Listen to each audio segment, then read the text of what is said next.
वहीं आज दिन भर रीट लीक्स को लेकर प्रदेश में घमासान मचा रहा। एक और जहां बीजेपी कांग्रेस सरकार पर वार कर रही है तो कांग्रेस बीजेपी पर पलटवार कर रही है। वहीं अब तो छात्र भी इस मुद्दे को लेकर सड़क पर उतर आए हैं।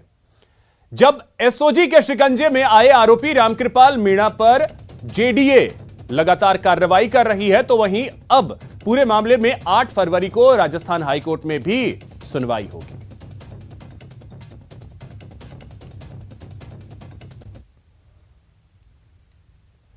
रीट पेपर लीक मामले पर हंगामा नॉनस्टॉप जारी है। एक मोर्चे पर बेरोजगार युवा डटे हैं, मांग है कि रीट की परीक्षा रद्द हो, तो दूसरी तरफ सियासी बयानबाजी का दौर भी जारी है। बीजेपी इस मुद्दे को लेकर सरकार पर हमला बोल रही है तो कांग्रेस बीजेपी को विधानसभा सत्र में रीट पर चर्चा की चुनौती दे रही है। देखिए रीट पर बवाल अनलिमिटेड।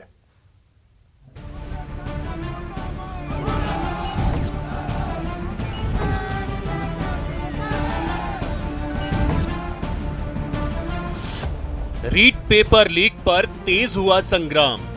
ये बात साफ है कि इसमें कहीं न कहीं अन्याय जरूर हुआ है, कहीं न कहीं गड़बड़ जरूर हुई है और गड़बड़ उजागर होने लगी।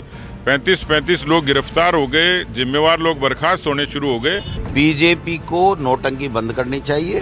बीजेपी को राजस्थान की विधानसभा आ रही है, 9 तारीख को तैयारी करनी चाहिए। रीट पेपर लीक मामले को लेकर युवाओं में रोष बढ़ता जा रहा है। शहर शहर युवा अपनी नाराजगी जता रहे हैं और जगह जगह विरोध प्रदर्शन कर रहे हैं।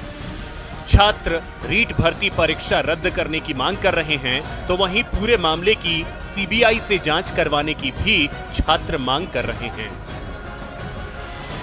रीट परीक्षा में धांधली की कलई खुलने के बाद युवा बेरोजगार अपने भविष्य को लेकर चिंतित हैं। एबीवीपी की अगुवाई में जयपुर में गुर्जर की थड़ी पर कोचिंग के छात्रों ने मानव श्रृंखला बनाकर अपने विरोध जताए।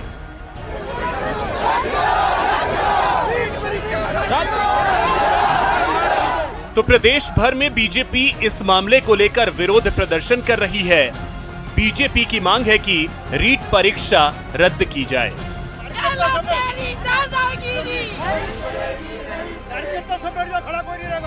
रीट की परीक्षा रद्द कराने की मांग को लेकर जहां छात्र सड़कों पर विरोध जता रहे हैं तो इसे लेकर सियासी संग्राम भी छिड़ा है। बीजेपी का आरोप है कि अलवर कांड की तरह सरकार रीट की विफलता को भी छुपाना चाहती है, तो कांग्रेस का पलटवार है कि सरकार इस मसले पर विधानसभा में चर्चा को तैयार है लेकिन बीजेपी सियासत छोड़े। ये बात साफ है कि इसमें कहीं न कहीं अन्याय जरूर हुआ है, कहीं न कहीं गड़बड़ जरूर हुई है और गड़बड़ उजागर होने लगी।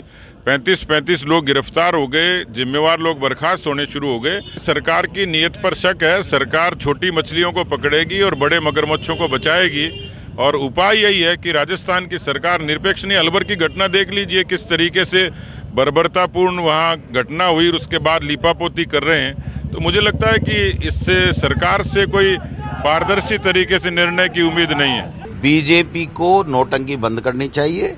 बीजेपी को राजस्थान की विधानसभा आ रही है, 9 तारीख को तैयारी करनी चाहिए।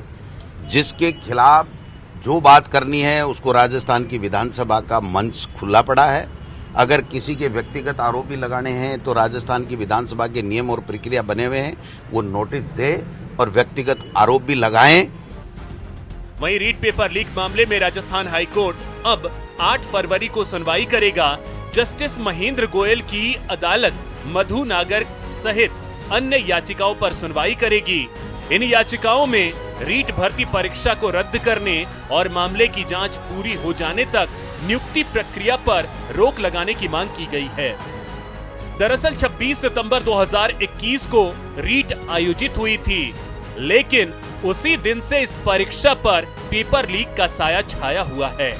प्रशासन ने अपनी तरफ से नकल मुक्त परीक्षा कराने की कोशिश की थी, लेकिन पेपर लीक मामले के नए खुलासे ने प्रदेश का सियासी तापमान भी बढ़ा दिया है। Bureau report, news 18 network, Jaipur.